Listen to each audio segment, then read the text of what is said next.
Welcome to the TTT 2020 Sports Year in Review, a Sports Odyssey. And what a journey 2020 has been.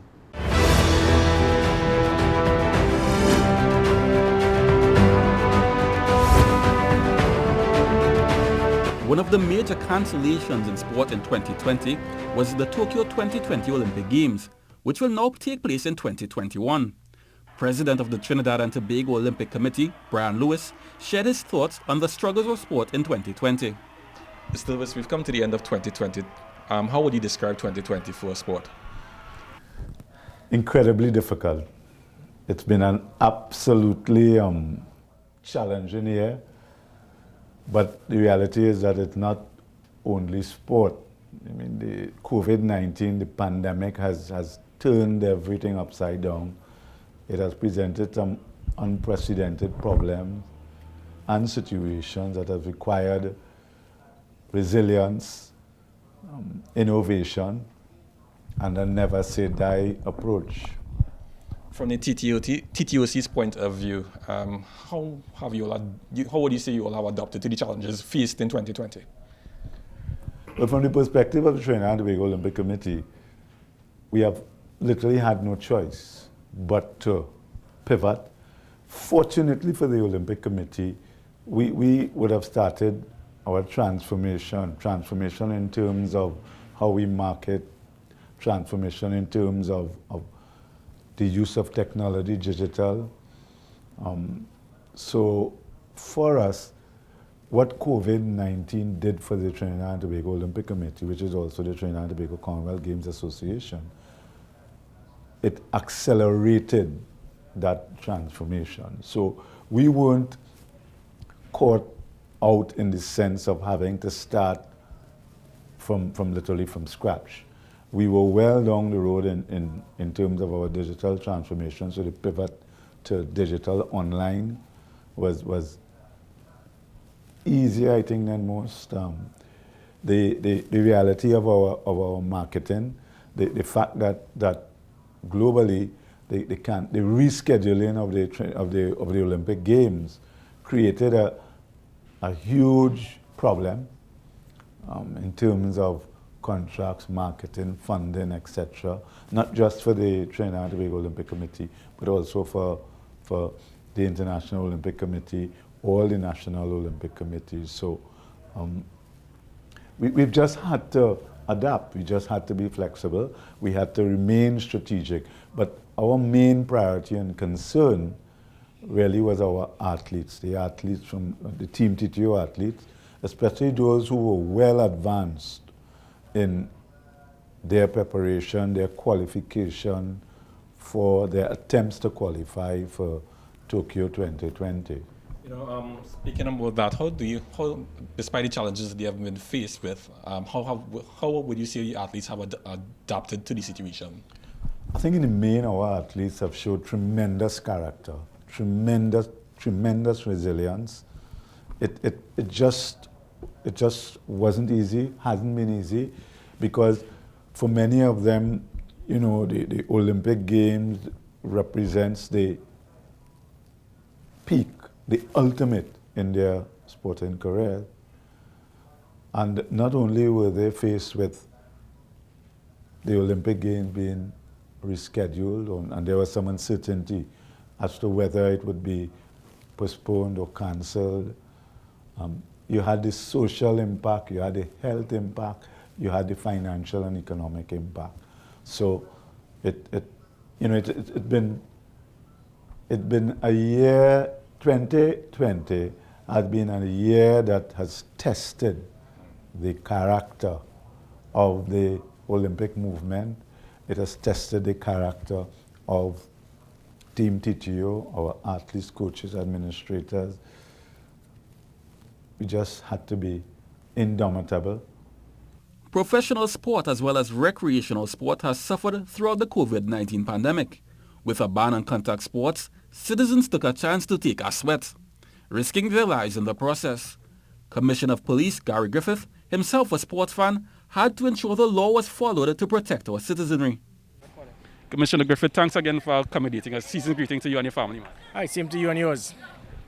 2020, a difficult year, COVID. How has it been for the police service in managing sport?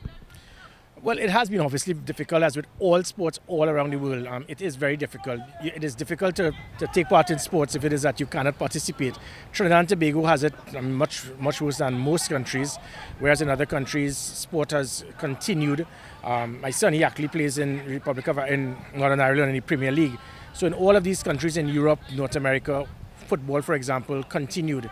We did not. We shut everything down. That obviously is going to have an impact on our national sport development. Even here with the national team, luckily we were able to get the national team off and running. So as it pertains to the police teams, just as with all the other club teams and all the other sports, whether it be hockey, football, basketball, cricket, if you do not train, it is not that you can just pick up yourself. It's not like riding a bike. Playing sport, especially at a high competitive level, international level, if you don't keep going, Trinidad and Tobago, we are way behind the 8 ball, whereas other countries, they have been training constantly. Now, thankfully, Terry Fenwick, we got the approval for the national team to train. What I'm doing with the Trinidad and Tobago Police Service is not just development of sport for police, but development of using this as a platform to develop sport nationally. What we are doing, this is obviously the best ground in Trinidad and Tobago, the police North ground. We have provided it for the national team, and we're trying to do all that we can to assist the national team. The police service, we have many different teams. Right now, the cricket team, we have Riyad Emirates, Lendell Simmons. The hockey team, we have 7 national players. We were top of the table in the hockey league. Football recently, for the first time in 25 years, we actually won a national title. So we are doing well, but it's ready to assist in the development of sport nationally. I know you opened this ground earlier this year. Unfortunately, the media team played against you. You had some help, but we lost. But opening this ground this year, how much does it mean for the police service and for the community? Well, definitely. This is not just a ground for Trinidad and Tobago Police Service. We intend to use these facilities to assist in youth development. And very soon, on the south ground, we're actually going to have an artificial surface. That artificial surface will be able to, for hockey, wind ball cricket, and to get young persons to be able to utilize their energies in the right manner. Sport plays a very big part to crime reduction, and that is why, as the Commissioner of Police, yes, I know I have a strong love for sport, but because of my position now, I have the opportunity to utilize the Trinidad and Tobago Police Service to use what is known as secondary crime prevention. Dealing with reducing crime is not just about hard targeting, policing, roadblocks, cordon and search, arresting persons. It involves what is known as secondary crime prevention, taking persons, the energies, and use it in the right manner. Sport plays a very big part of that. Sport develops a young person. It provides character traits to get a young person away from a life of crime. We are speaking about leadership, punctuality, teamwork, discipline, character, and all these different things assist you not just to be a better sports person, but to be a better man or woman. So the facilities we have here, we intend to use it as much as possible for persons in the communities in and around this area, but even externally, to come here and be able to train. Right now, the national team, they have a practice game against, I think it's AC Port of Spain. 2 or 3 years ago, most of our national teams, the youngest player would have been in their late 20s. What Terry Fenwick is doing now is similar to what you're seeing with England and many other teams, where most of the national players, they have ranged from 16 to 21. And this is a very good sign. I'm doing the same with the police youth clubs. The building of the Commissioners' Cup. The Commissioners' Cup played a very big part towards building communities, getting them to work together, collaborate, be friends, and even extract that hidden talent. Not everyone could be a professional footballer. Not everyone could be world class, but it gives people the opportunity to dream, to build their character traits, to develop themselves, and that is what we will continue to do. And with the fields that we have here, we intend to assist. Commissioner, and you're a big sportsman, and your officers have been kind of put in a position where it's during COVID, and they've had to tell you and yourself have had to tell people no in terms of what. Based on the times you can't sweat, that kind of thing. How difficult has it been for you, and how, sometimes the interpretation of the law, people may complain.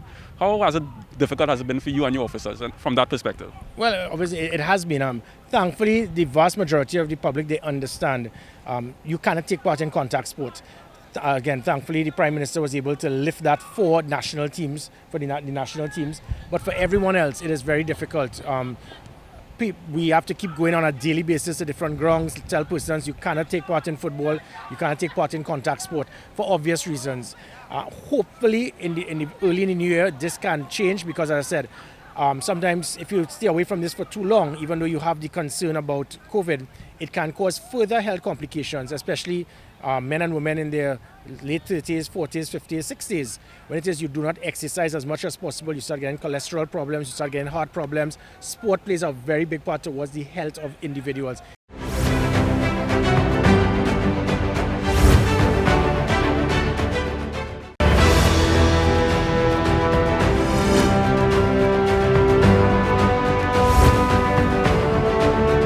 Among the many positives of 2020 was Trinidad and Tobago's hosting of the Caribbean Premier League, with the Brian Lara Cricket Academy being the main venue for the event. Our very own Vidya Ramphal was part of the commentary team. Vidya, at the end of the year, Trinidad and Tobago hosted a successful Caribbean Premier League. What are your thoughts on us hosting this event this year, in spite of the challenges with COVID-19? Well, I was here in March when the cricket calendar ended after the four-day match, Trinidad and Tobago versus the Windward Islands. And certainly one would have not seen cricket coming back in a long time after seeing the unease that was taking place between the both teams.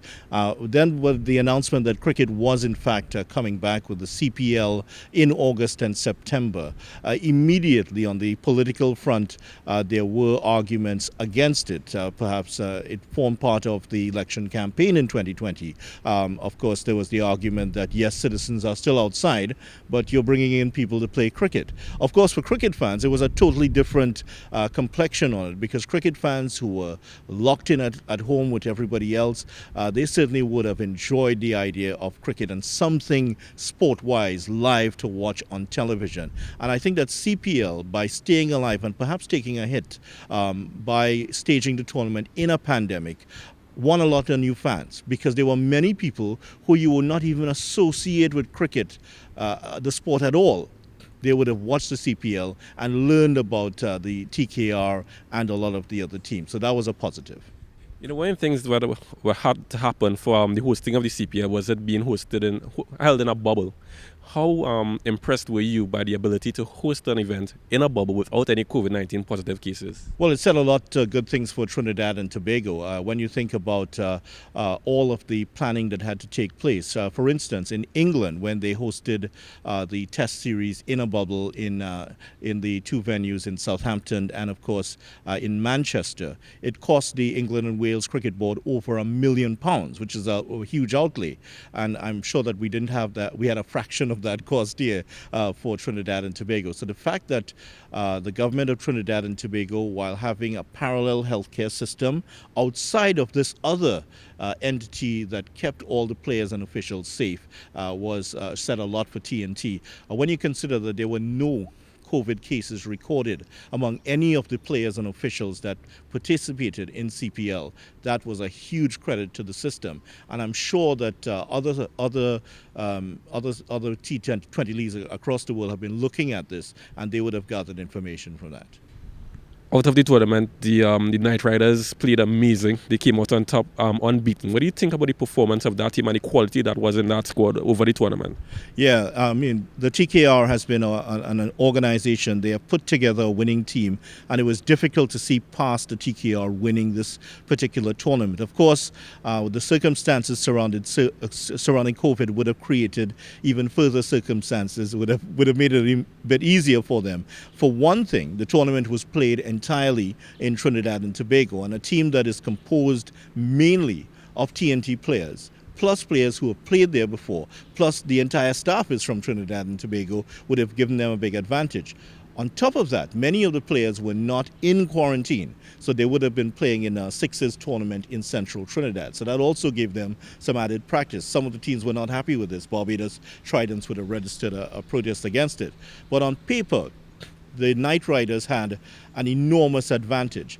When you added up before the tournament started how much experience the Knight Riders had, there were over 2,400 T20 games, 2,400 T20 games, mainly through Pollard and, of course, Bravo.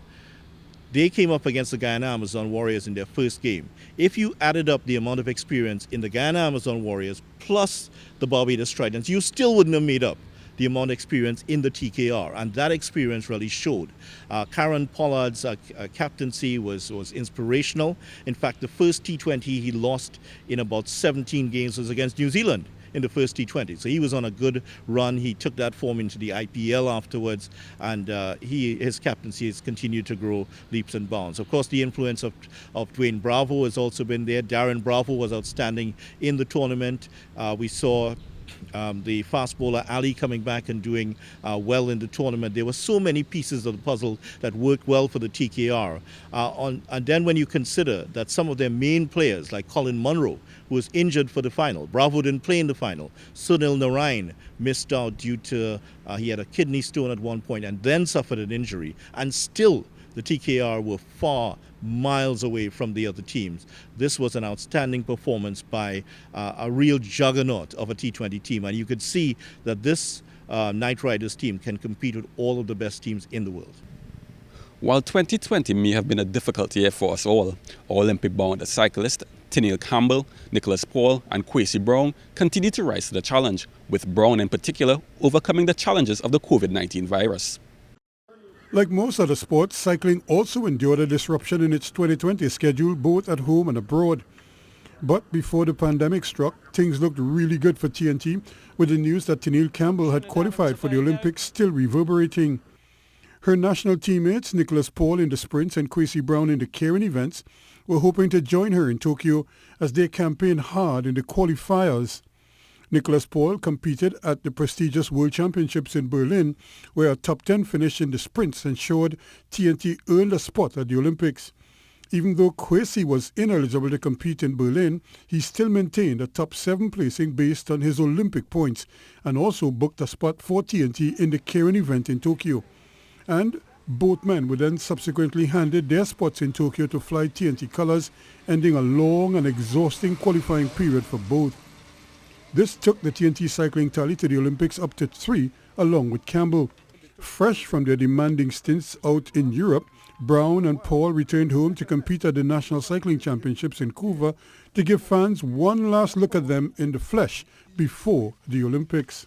They didn't disappoint in the men's sprint event, where they faced off in the final, and as expected, Paul cruised to a sweep in 2 straight to secure another national title and confirm his status as the fastest man on 2 wheels in TNT.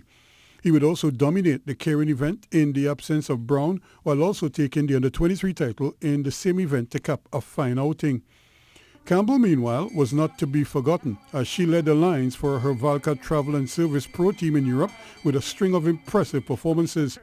But just as she looked primed to really establish her name among the elite riders, COVID struck and her plans changed drastically.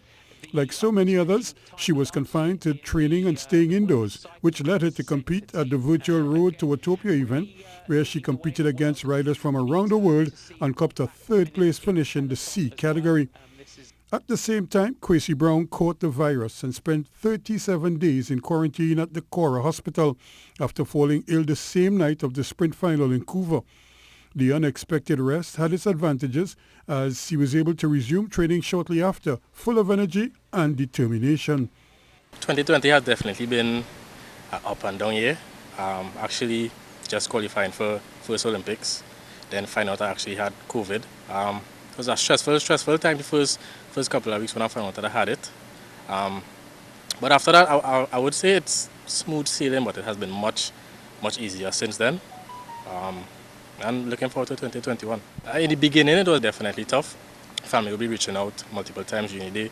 They'll be dropping breakfast and lunch for me, which was actually helped because I would say I'm a picky eater, so that helped a lot. But just being confined to my room in the hospital was actually stressful for the first 2 weeks, and not being able to exit the room, get fresh air, stuff like that. Actually felt like I was in jail. So I could really say that I could spend a month in jail. But the first 2 weeks was really stressful. You know, and after the first week I was like, you know what? Your pressure is high, just being here stressing for the first 2 weeks, you have to relax, let it go. And I was like, God, whenever you're ready for me to come out of here, then so be it. And after the first 2 weeks, it was okay. But in mid-March, cycling had one of its proudest days when Nicholas Paul and Tennille Campbell picked up the first Citizen Sports Award Sportsman and Sportswoman of the Year titles for a cycling sweep. Paul and Brown would eventually resume training here at home before heading off to Switzerland to continue their Olympic preparations.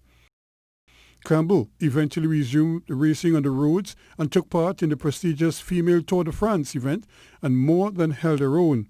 She would also see action at the Elite Women's World Road Championships in Imola in Italy, where she found it going tough in both the time trial and the road race that followed. She would end the year with a move that was dubbed among the 5 biggest transfers in pro cycling, as she replaced the fusion pink of Valca Travel and Service with the green and black of Australian outfit Mitchelson Scott Cycling, which is now known as Greenhead Cycling. Back at home, the social distancing in effect and gatherings limited to small numbers, the Cycling Federation hosted a virtual 20k event that went down very well. And cyclists in the popular but busy Chaguaramas area finally had a designated cycling lane of their own. It was commissioned back on June the 8th and allowed the casual riders the peace of mind to be able to ride in relative peace and safety along a very busy roadway. On November 28, 2020, a unique piece of history was unfolding at Santa Rosa Park in Arima. Apprentice jockey Kemal Santo was on the cusp of local horse racing immortality. Santo had piloted the 3-year-old gelding Wise Guy to victories in the first 2 legs of the local Triple Crown and was just minutes away from etching his name into the history books as the first apprentice jockey to win the celebrated treble. As Santo edged Wise Guy towards the gate, trainer John O'Brien may have stolen a few thoughts to 6 years before when he won the Triple Crown for the first time with momentum. For breeder Neil Poontip, his thoughts may have gone even further back. The last Triple Crown winner for his family was back in 1982 when Royal Colours swept to victory in all 3 races. For administrators at the Arima Race Club, the Triple Crown races always represent an all too brief moment of profitability in an unstable economic sea. But 2020 was like nothing they had ever seen before. As Kemal Santo edged Wise Guy into the gate for the start of the race, everyone with a stake in the Trinidad Derby of 2020 could easily have forgotten that months earlier this moment may never have come. In March 2020, the outbreak of the coronavirus forced the government of Trinidad and Tobago to implement a lockdown. This meant that horse racing was discontinued and betting shops were shuttered. The Triple Crown races, which usually start in April, were postponed. No dates for their running was known. For 3 months, no one knew what was going to happen next in the horse racing industry or in any aspect of life in general. In June, the situation improved. Horse racing was allowed to return, but races were run in front of an empty grandstand. Then came the news everyone was waiting for. The Triple Crown of 2020 was back on. The first leg was scheduled for September 24th, Republic Day in Trinidad and Tobago. Kemal Santo had ridden Wise Guy only once before that. On Emancipation Day 2020, Santo guided Wise Guy to a lengthened 3/4 victory in sloppy conditions. After a loss in a graded race on Independence Day, Santo was recalled and given the nod to ride Wise Guy in the Guineas, the first leg of the Triple Crown. New Clarifier in front, Wise Guy, Bellariva moving as the team, and both of them coming now as they pass the 400 to the top of the stretch. Wise Guy and Bellariva pick up the running. New Clarifier back running in third, 300 meters to go. Bellariva looking to make it 7 for 7. Fighting on the inside is Wise Guy. Wise Guy puts a length on her. Wise Guy opens up here. Wise Guy by a length and a half to Bellariva. Golden Door is running on from third, but it's Wise Guy here. Wise Guy, and they come toward the finish. Wise Guy will take the Guineas. Wise Guy wins by 4. Bellariva second today. Golden Door third. And Princess Stephanie ran fourth. 5 weeks later, Santo was on board again. This time his task was to win the Midsummer Classic, the second leg of the Triple Crown. Bellariva would test Wise Guy again, and a new threat was emerging in the form of a horse named Apache. The focus was quite naturally on the Midsummer's Classic, where Wise Guy held off stablemates Apache and Bellariva, who were in hot pursuit but had to settle for the minor placings.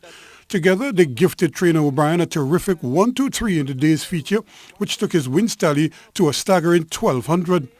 It also places Wise Guy with a chance to join three others who completed the Triple Crown out at Santa Rosa since racing was centralized there back in 1994.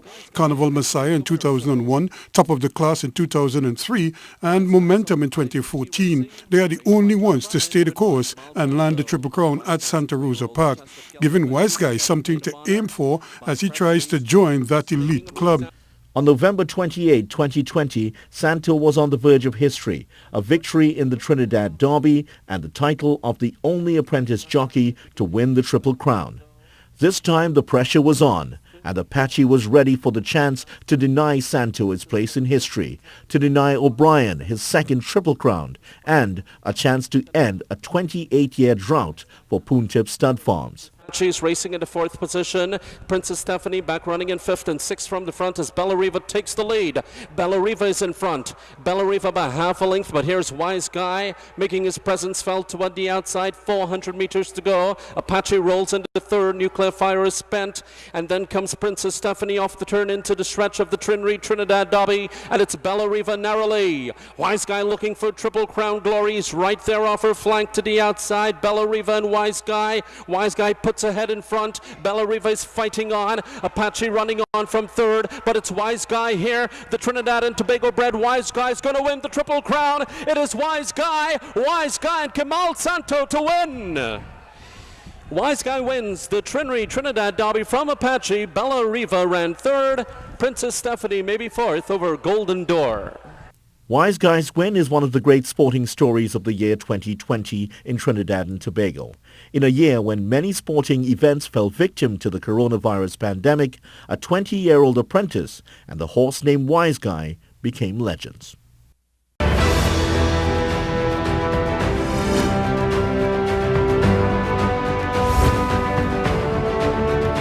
Apart from the obvious disruptions and new normal associated with the COVID-19 pandemic, 2020 also robbed us of more than just playing time. We said goodbye to former national football captain and Hall of Famer Sedley Joseph, who passed away on June the 8th. He was described as the perfect gentleman and a warrior on the field for both Maple and the national team. But in September, the country was again rocked by the sudden passing of not one but two local sporting icons. On September 15th came word of the death of cricketer Sheldon Gomes, the brother of Windies legend Larry Gomes. Sheldon also showed good promise with the bat for TNT, but it was in the field that most people and opponents especially remembers the boy from Arima. He was also a wonderful footballer in his college days. But 10 days later, football was again rocked by the passing of former St. Anthony's College coach Nigel Grosvenor. Grovey was well respected by his peers, as well as the many young men and women he lectured and guided during his stint as a physical education instructor at the Westmoreland Tigers. Grovey was ailing for some time, but could be found frequenting his favorite liming spot at the Pan Theatre of Trinidad All-Stars Steel Orchestra, openly showing his love for his beloved All-Stars. Cricket also lost Dean Jones from Australia, one of the most prolific and dangerous batsmen in his prime.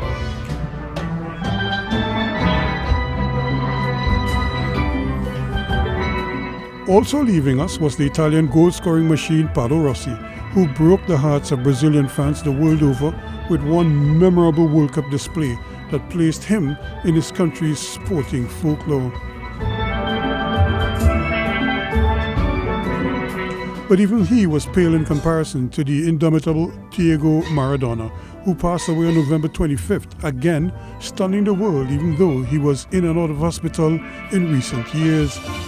The man who single-handedly won the 1986 World Cup for Argentina with a string of amazing performances will be remembered as one of the greatest to have ever kicked a soccer ball. His vision, pace and passing skills were out of this world, and his low center of gravity on a small frame allowed him to maneuver in spaces few others could. But it was on January the 26th when most people had that where you were moment to remember when they got the tragic news of the passing of Kobe Bryant and his daughter Gigi in a helicopter crash. Bryant played all 20 years of his professional basketball career with the Lakers and actually had 2 numbers retired as he impacted the franchise and the sport in a big way. To all of them we say, gone but by no means forgotten. which applies to the countless others who were too numerous to mention today.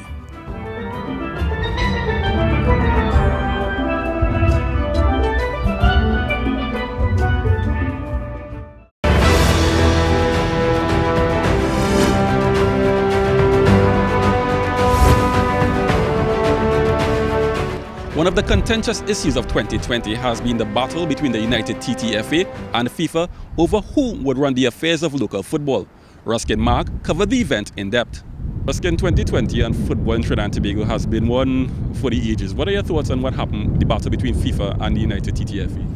Well, I think it goes without saying that 2020 is an unusual year because so much has happened and so much didn't happen. We had more action off the field than actually on the field of play. If you think back to when we had the elections back in November of 2019, there was this air of optimism. You know, people expected change, and they got change, but they were hoping that it was going to be change for the better. Unfortunately, it didn't work out that way because not but 4 months into the William Wallace's executive, FIFA imposed a normalization committee, and that basically triggered a series of events. Among them, of course, was the whole question of going to CAS initially to challenge the validity of the imposition of the normalization committee. When they didn't think they were going to get justice there, they then brought it back to the High Court here in Trinidad and Tobago.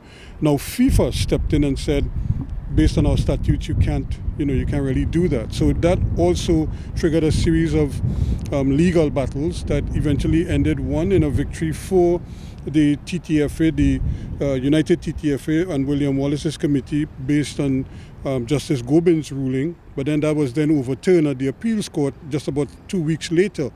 And essentially what that did was quash that initial ruling and whatever victories William Wallace and they would have achieved then, and then imposed the normalization committee once again. That then triggered FIFA's reaction to reimpose the normalization committee and at the same time basically remove the suspension of TNT's football. So in a sense, what started off as a bright year had the middle where so much confusion was taking place, but it kind of ended on a bright note because now we can look ahead to Gold Cup and World Cup qualification. As someone who has been involved in media and sport for ages, even since I was a little boy, tell me, what do you think of what that effect has on local football going forward? Well, it will have an effect because as it is right now, people are still not sure whether we're going to have a pro league or what kind of football we're going to have going forward.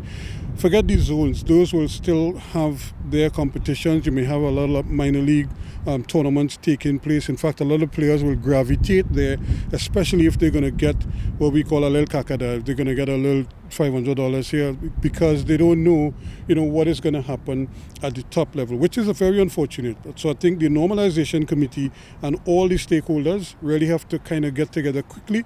One, they have to sort out the salary issue with the coaches. They have to make sure that they're in good standing with FIFA and CONCACAF. And at the same time, they also have to look at how best they can jumpstart local football, especially at the youth level and then at the girls level, and to help bring all those pieces together. And of course, our senior national team is going to be the focal point. We have to continue to work hard. Terry Fennick, despite all the cloud hanging over his head, he has decided that, look, this is the best way forward. So he's taking the mantle and is looking to run with it. Hopefully they'll give him that opportunity, and then we'll finally start to see the national team going again. Because if the national team does well, chances are the other pieces will kind of fall into place after. But they have to take care of the coaches, and they have to come together and try to plan a way forward, not just for this year, but for the next 5-10 years, as the case may be. To fully understand the events of 2020 in football, we need to go back to 2019 when the TTFA elections were held and David John Williams was removed from office, with William Wallace and the United TTFA taking up reins. William Wallace is the new president of the Trinidad and Tobago Football Federation. Wallace defeated former President David John Williams and Richard Ferguson to be elected for a 4-year term. After the first round of voting, Wallace led with 20 votes, with John Williams getting 16 and Ferguson 10. With Ferguson eliminated after the first round, the delegates then voted a second time, with Wallace getting the required 24 votes to become the association's 26th president. So there was a groundswell of persons out there who really wanted to see a change. And of course, I have to thank the delegates, because at the end of the day, it comes down to 47 delegates. I'm 46 today. And I think the delegates did what they thought was the right thing to do. I made a point on Friday that I have confidence in the delegates, and today that was proven. It's a whole rebuilding process. We have to rebuild. We have to be starting to think about 2026, definitely. So it's rebuilding. We have to start with our young players. We have to put those programs in place so that our young players can come through and come through well. That is where we start. When we started playing good football was when the fans would come out. But in addition to that, our style of governance would also help in that way, because we want to be open. We want to reach out to Trinidad and Tobago in all aspects. So I think that also would help in going for us to bring fans back to the game. That optimism filled the air was an understatement, given the disquiet about the latter stages of the John Williams presidency. But to whom much is given, much is expected, and the early days of the United TTFA's reign left a lot to be desired, despite the unveiling of a solid plan to jumpstart local football.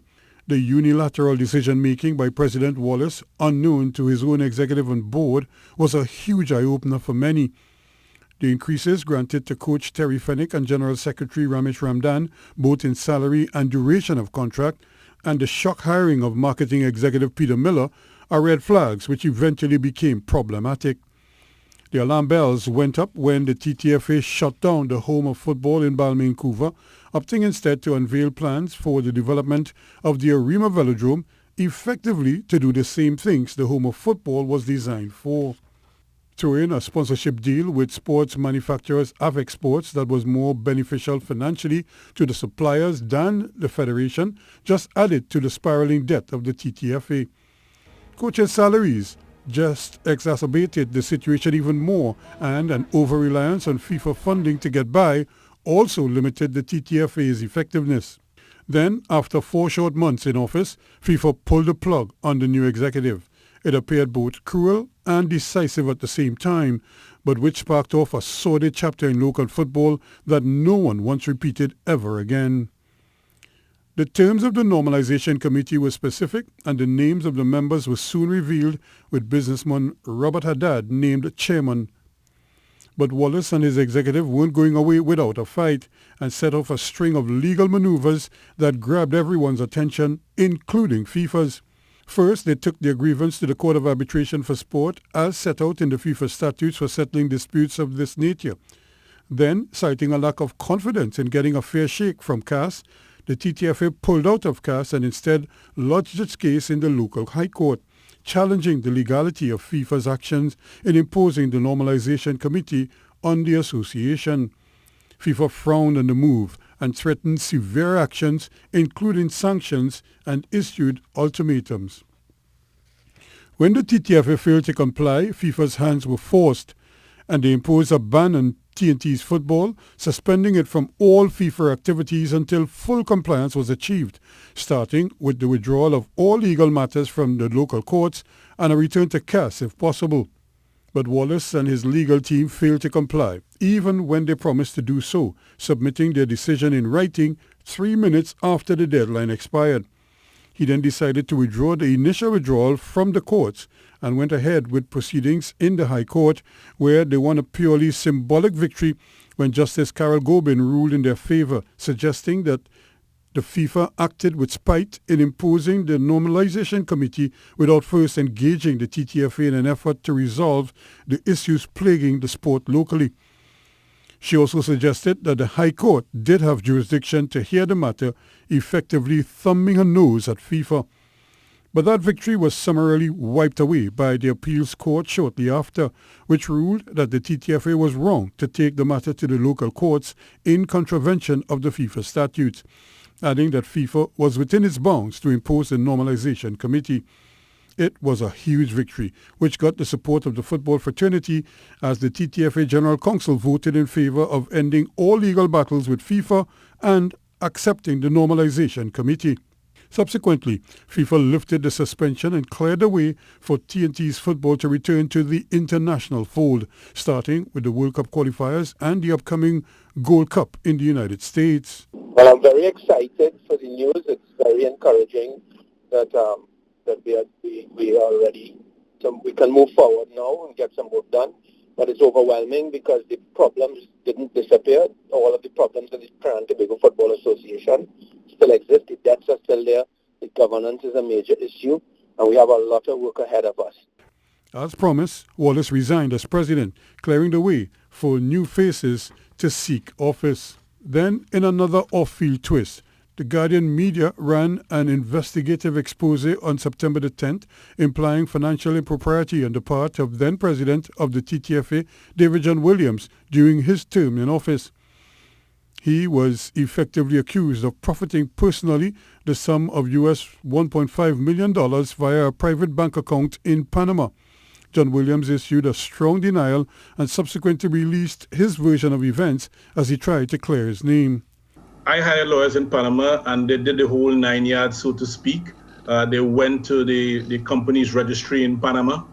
I gave powers of attorneys to them in Panama to approach BPR Bank.